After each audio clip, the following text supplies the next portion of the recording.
Mbola faly miarabanao indray ato anatin'izao fandaharana Fantaro ny marina izao a. Ny lohahevitra izay fampizarana aminao amin'ity androany ity dia hoe mamaky baiboly isan'andro ve ianao. Mamaky baiboly isan'andro ve ianao a. Mipetraka mivantana aminao izay mpanaraka ny fandaharana amin'izao fotoana izao a, zany fanontaniana izany hoe mamaky baiboly isan'andro ve ianao. Araka ny statistika moa dia latsaky ny 20% ny Kristiana ihany no mahavita mamaky ny baiboliny isan'andro isan'andro. Izany hoe ny 20% mahery ny Kristiana zany dia tsy mahavita mamaky baiboly isan'andro fa indraindray ihany vao mamaky. Ny baiboly moa no boky izay anisan'ny tranainy indrindra ary boky izay anisan'ny be mpividy indrindra ihany koa, fa saingy vitsy ihany ny olona tena mahavita mamaky baiboly isan'andro. Ka ny fanontaniana apetrako aminao androany dia anisan'izay vitsy anisan'izay ve ianao? Raha mbola tsy anisany ianao dia hanoro hevitra anao rehefa avy eo, hanome antony anao rehefa avy eo mba hahatonga anao hamaky ny baibolinao isan'andro. Voalohany aloha ny baiboly dia natao ho vakiana.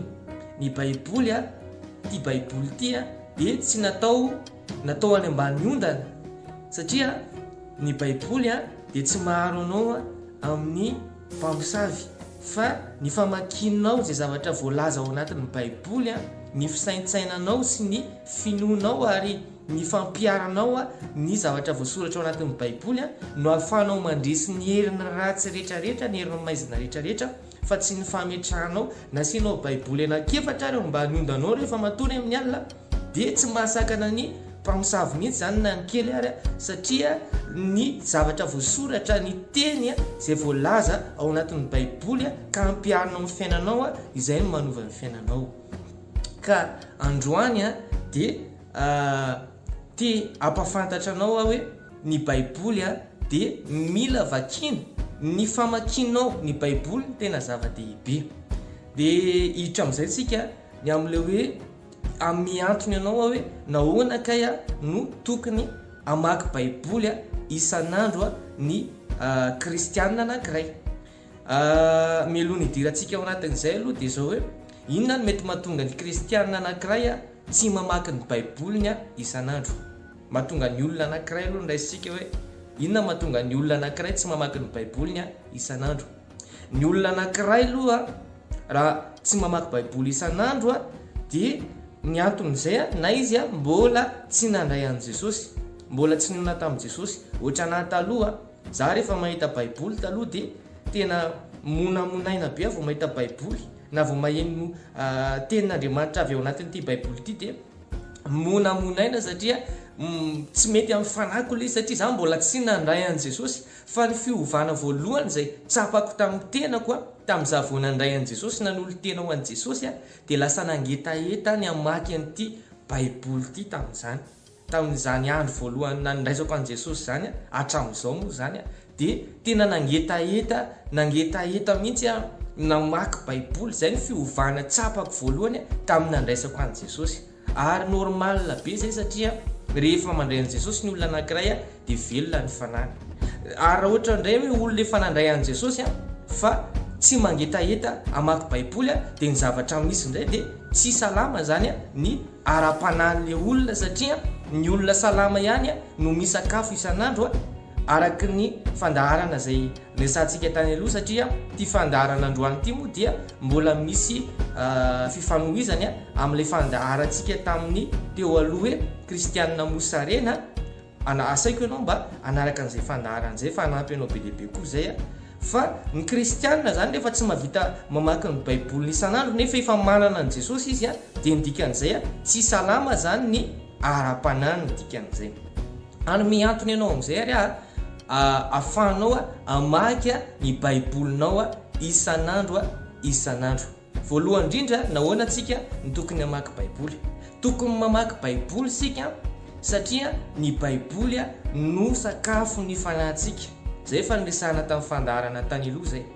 Rehefa tsy mamaky baiboly ianao dia malemilemy ny ara-pananao, tsy matanjaka ny fananao, tsy matotra fakapanahy ianao, lasa malemilemy ianao, tsy mazaka adi-piainana ianao rehefa tsy mamaky baiboly. Rehefa tsy mamaky baiboly ianao dia lasa andairany heriny devolo rehetrarehetra, ny fanakiviana, ny alahelo, ny fahatezerana sy ireo karazana zavatra afafy ny devoly dia mora mandaitra amin'ny fiainanao ireny rehefa tsy ampy famakiana tenin'Andriamanitra ianao, rehefa tsy mamaky tenin'Andriamanitra ianao dia tsy matanjaka ny fananao ka mora andairan'izay zavatra toy amin'ny devoly rehetrarehetra ianao. Zay zany ny antony voalohany tsy maintsy hamakianao ny tenin'Andriamanitra. Antony faharoa dia zao hoe ny tenin'Andriamanitra izay voarakitra tao anatin'ity baiboly ity ny fomba voalohany, anisan'ny fomba tena iresahan'Andriamanitra aminao.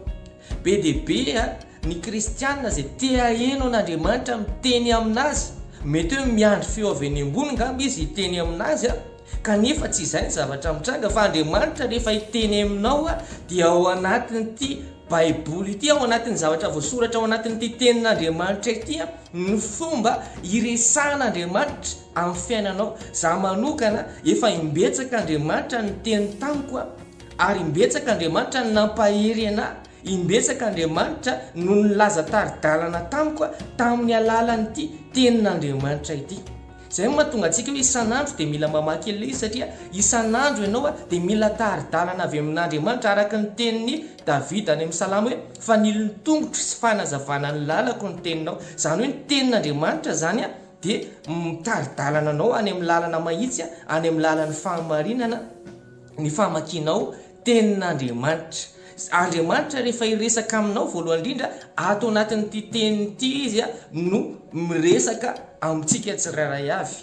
Mety hamitaka anao raha te haheno feon'Andriamanitra any ivelany ianao akavanana akavia. Be dia be amintsika Kristiana nge ny vahaolana nge fa eto am-pelantanantsika, fa isika mitady vahaolana makavia miakavanana, kanefa ny vahaolana dia efa voarakitra ato anatin'ity baiboly ity rehefa mamaky an'ity isan'andro sika. Fahatelo sady farany izay ho zaraina aminao amin'ity androany ity dia hoe mila mamaky baiboly ianao isan'andro satria ny baiboly dia mampafantatra anao ny fahamarinana. Zava-dehibe ny fahafantaranao ny fahamarinana. Ty tenin'Andriamanitra ty ihany ny fahamarinana, ny teny izay voarakitra ato ihany ny fahamarinana. Ozy izy ny tenin'Andriamanitra hoe manamasina azy ny fahamarinana, ny teninao ny fahamarinana, tenin'Andriamanitra ihany ny fahamarinana. Azao ny zava-dehibe amin'izay hoe fahafantarantsika ny fahamarinana zay. Ny devoly izay fahavalontsika dia miasa amin'ny tsy fahalalantsika ny fahamarinana. Zany hoe rehefa tsy mahafantatra zany ny olona anankiray dia miasa amin'ny alalan'izay tsy fahalalana zay ny devoly, lasa varavarana misokatra ao amin'ny devoly ny tsy fahalalantsika, ka mahatonga ny devoly afaka miasa sy mandrava ny fiainantsika. Araka ny tenin'Andriamanitra hoe ringana ny oloko no tsy fisiany fahalalana, ozy izy ny tenin'Andriamanitra ny amin'ny Hosea 4:1-5. Ary ny tenin'Andriamanitra koa dia milaza hoe ka ho fantatrareo ny marina ary ny marina afaka nareo tsy ho andevo any amin'ny Jaona 4:5 indray misy an'izay.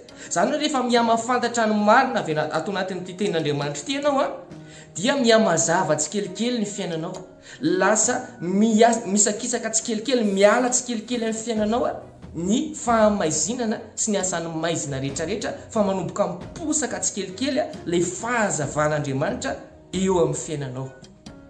Ireo antony telo ireo mbola betsaka ny antony tokony hamakiana baiboly, fa ireo aloha no menanao androany izay ahafahanao tena hoe anokana fotoana. Rehefa hanomboka hamaky baiboly ianao dia manokana fotoana, maka concentration tsara ary ataovy amin'ny fotoana mitohy ilay izy izay efa natoro tany amin'ny fandaharana tany aloha zay.